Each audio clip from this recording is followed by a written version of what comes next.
Today we have to discuss the testing of synchronous motor. The synchronous electric motor is an AC motor. At steady state condition, the rotation of the shaft is synchronized with the frequency of the supply current. The rotation period is exactly equal to the integral number of AC cycles. Synchronous motor contains the multi-phase AC electromagnet on the stator of the motor that creates the magnetic field, which rotates in time with the oscillation of line current. The rotor with permanent magnet or electromagnet turns in a step with stator field at the same rate. As a result, provides the second synchronized rotating magnetic field of any AC motor.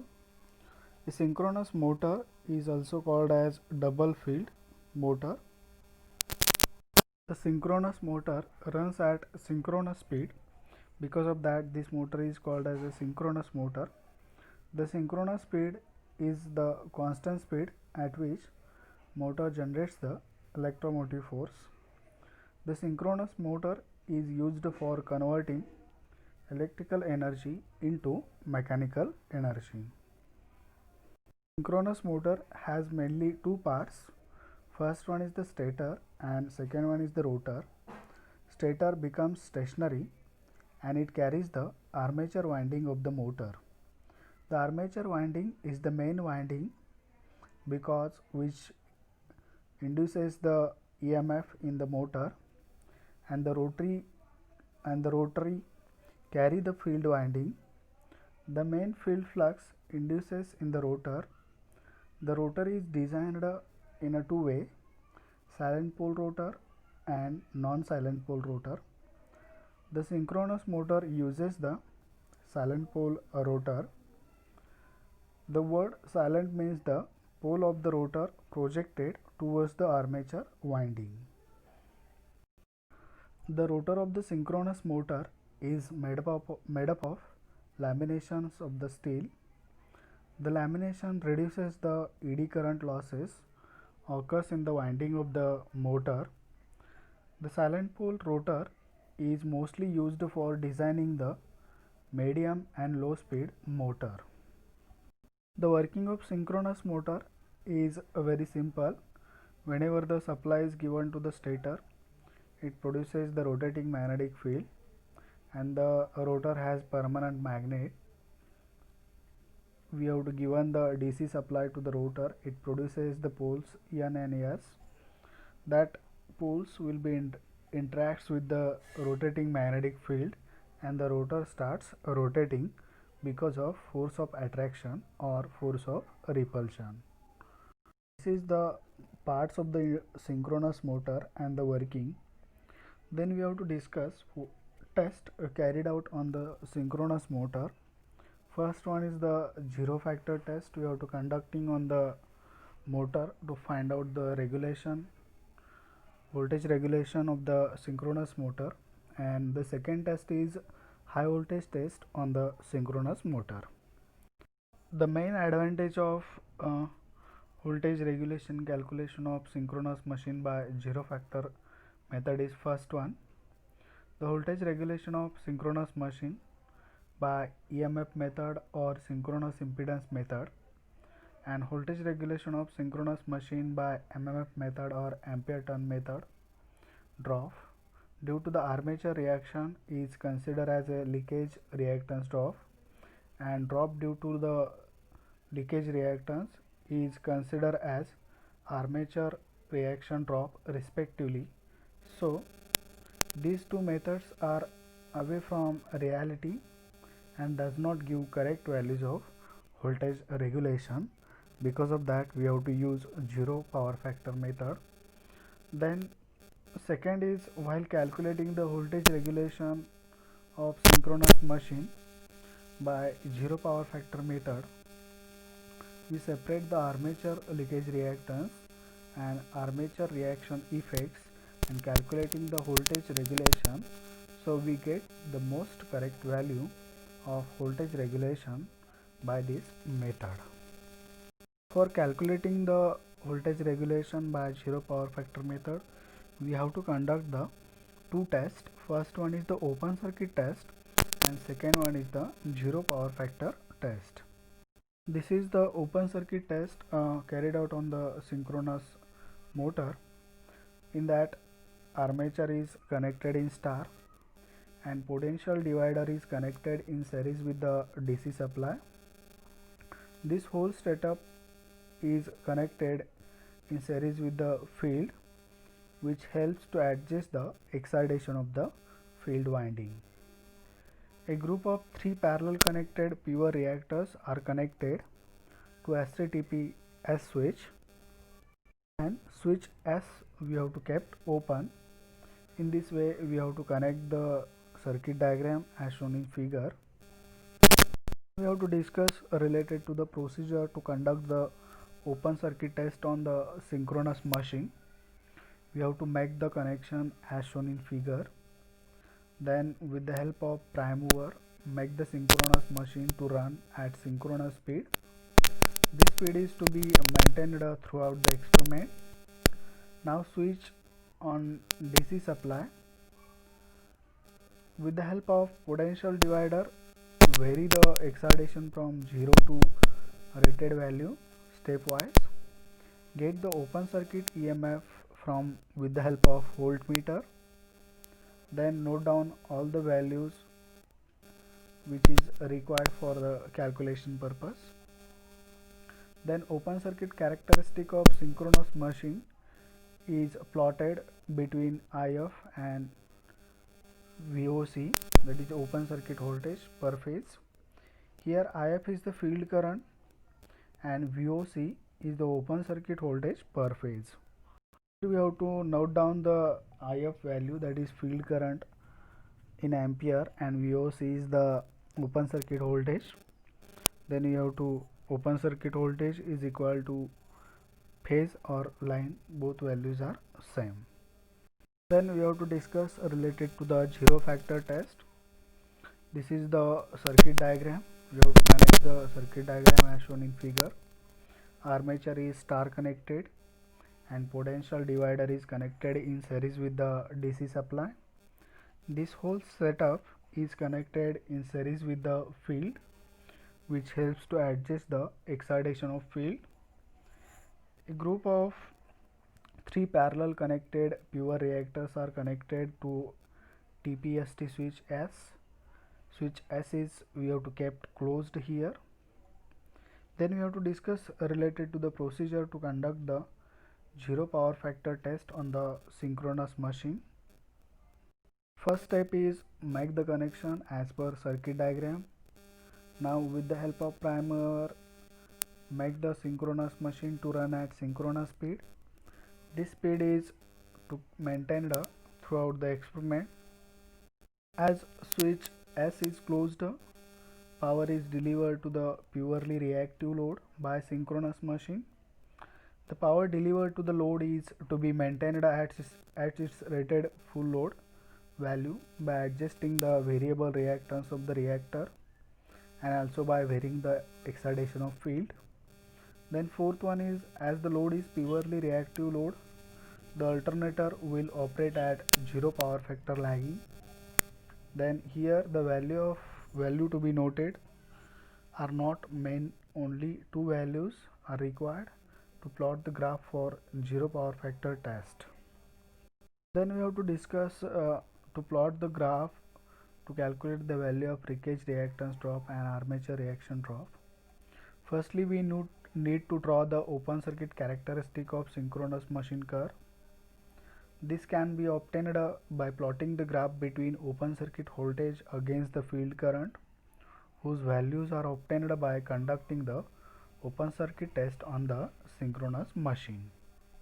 Then second one is to obtain the zero power curve, we require the 2 points thereby.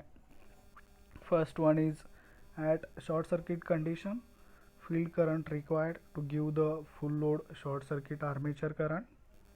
Then second one is the field current required to give rated terminal voltage while delivering a rated load armature curve. full load armature current. This is the graph for calculating the value of leakage reactance and armature reaction drop. Then we have to discuss what are the different steps for drawing the graph to calculate the value of leakage reactance drop and armature reaction drop. Draw the open circuit characteristic curve for different values of field current. Plot it corresponding to values of open circuit voltage IF and VOC, whose values are already tabulated by conducting the open circuit test on alternator. Then now plot the full load zero power factor curve by using two values, that is field current at short circuit full load zero power factor armature current, which is denoted by A, and field current required to give terminal voltage while delivering a rated full load armature current, which is denoted by P, see in the image. Then to the open circuit characteristic curve, draw a tangent through the origin, and this is called air gap line. It is shown in the graph by plotted line OB, see in the image. Now draw a line PQ which is parallel and equal to the OA as seen in the graph. Now draw a line parallel to the air gap line from Q such that it intersects the open circuit characteristic curve at R. Then triangle obtained is called as Poitier triangle. Now from point R, draw a perpendicular on the QP. It touches QP at point S. The Poitier triangle obtained is constant for given armature current. Now draw a line parallel to PR through point A such that it meets the open circuit characteristic curve at B. Then now draw a perpendicular to OA from B which intersect OA at point C. Then now triangle OAB and PQ are similar triangles. The length of the perpendicular RS gives the voltage drop due to the armature leakage reactance, that is XLPH. The length of PS gives the field current required to overcome demagnetizing effect of armature reaction at full load.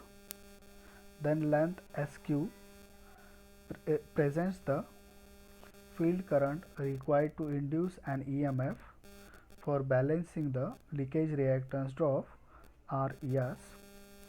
So armature leakage reactance can be obtained, that is length RS is equal to length PS is equal to IAH Fi into XLPH. XLPH is nothing but length RS or length BS divided by IAPH Fi. XLPH is the Poitier reactance. This is the phasor diagram for calculating the voltage regulation by zero power factor method. The total excitation FR is calculated by adding FAR and FF1. Now for this FR, corresponding values of EMF is calculated from open circuit characteristic graph. To understand, refer calculation of voltage regulation of synchronous machine by MMF method or ampere turn method. The length CD represents the drop due to the armature reaction seen in the image. Now draw perpendicular from A and B onto current phasor. It intersects the current phasor at point G and H respectively. Now we obtain a right angle triangle OHC. Now E1 pH can be determined analytically by using Pythagoras theorem. E1 pH square is equal to IPH square plus IPH RPH plus IPH XPH bracket square. In the similar fashion, see in the image, we have to obtain the EPH, capital EPH, by using Pythagoras theorem. EPH square is equal to IPH square plus bracket of IPH RPH plus IPH XPH bracket square plus armature reaction trough, see in the upper above triangle. Now we have to calculate the voltage regulation of synchronous machine by power factor, zero power factor method or Poitier triangle method. That is, voltage regulation is equal to EPH minus VPH divided by VPH into 100. During the calculation of voltage regulation by this method, we have to assume some assumptions we have to make. First one is armature resistance is neglected in overall calculation of voltage regulation of synchronous machine in this method. As this value is, there will be no significant error due to this assumption. Then perfect reactor is not present, so practically we don't get zero power factor load here. Then third one is we have to assume the distance RS and R dash, S dash and B, C are equal. Phasor diagram of the voltage regulation calculation. This is the zero power factor method for voltage regulation calculation of synchronous machine is one of the significant method. We have to discuss related to the high voltage test on the synchronous machine. This test is conducted on 3-phase AC winding of AC generator with specified value of power frequency test voltage. The test voltage of 2V plus 1 kV is applied for specified time, that is 1 minute, between winding and earthed frame. Then machine part should be exhibits the flashover to consider it to have passed the test. Then we have to discuss related to the synchronous impedance method or EMF method to calculate the voltage regulation of the synchronous machine. In this method, replacing the effect of armature reaction by an imaginary reactance. For calculating the regulation, the synchronous method requires the following data, that is, requires the armature resistance per phase and the open circuit characteristic. The open circuit characteristic is the graph of open circuit voltage and the field current. This method also requires the short circuit characteristic, which is the graph between the short circuit current and field current. Then there will be various methods of measuring the synchronous impedance. That is, first one is the DC resistance test, open circuit test and short circuit test. These are the different tests for the measurement of synchronous impedance we have to use. For the calculation of voltage regulation, first we have to know the voltage value, that is V is equal to EA minus ZS into IA, where ZS is RA plus J of XS. For calculating the synchronous impedance, ZS is measured, then the value of EA is calculated. From the value of EA and voltage, we have to calculate the voltage regulation of the synchronous machine. See friend, in this lecture we have to discuss related to the voltage regulation calculation of synchronous machine by zero power factor method. This is one of the significant method or accurate method for the voltage regulation calculation. Then we have to conduct the test, that is high voltage test. we have to apply the high voltage to the machine, and we have to test the machine whether it is bearable or not, that is for specified or particular period of time. Then we have to discuss related to the synchronous impedance method for the voltage regulation calculation of the synchronous machine. Thank you friends.